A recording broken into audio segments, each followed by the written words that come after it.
the new National Health Service starts. It was launched on a wave of political optimism in the wake of the Second World War, promising medical care from the cradle to the grave. Ask your doctor now if he'll look after you under the new scheme. If he can't accept you, ask at the post office. More than 60 years later, it's the world's largest publicly funded healthcare system. Its great boast is that it's free to all, but if the politicians thought it would be free from controversy, they're wrong. There's hardly a day when Britain's National Health Service isn't put under the microscope and its efficiency questioned. Professor Kiefer Mokbel is one of the country's leading specialists in breast cancer. He works in the publicly funded health service as well as the private sector, but he says the private sector works better. In the NHS, for example, where I work, we have probably about 4 or 5 layers of management before I get to chief executive. Whereas here I can basically have a shortcut directly to the person who can make decisions. And decisions will be made, and obviously that will translate into saving money and providing the best care to the patient.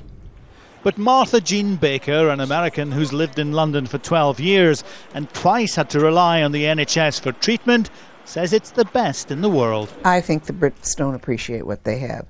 I absolutely think that there are a lot of people who just don't understand.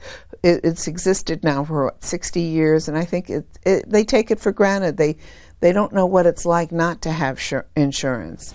No one denies that the National Health Service has some of the best hospitals in the world, and this is one of them, St Thomas's.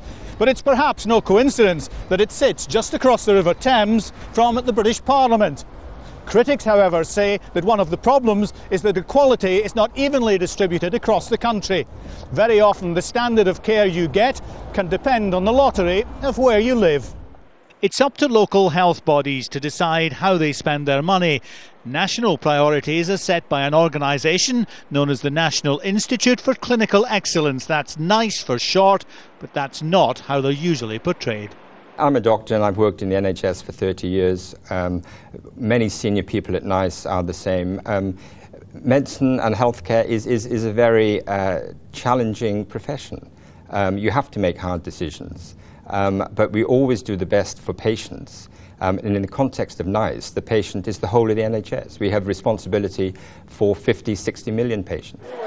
And it is simply because it affects so many people that Britain's National Health Service will survive largely unchanged. It's too big to fail and too big for politicians to take the risk of drastic reform. Time is on its side. Harry Smith, Al Jazeera, London.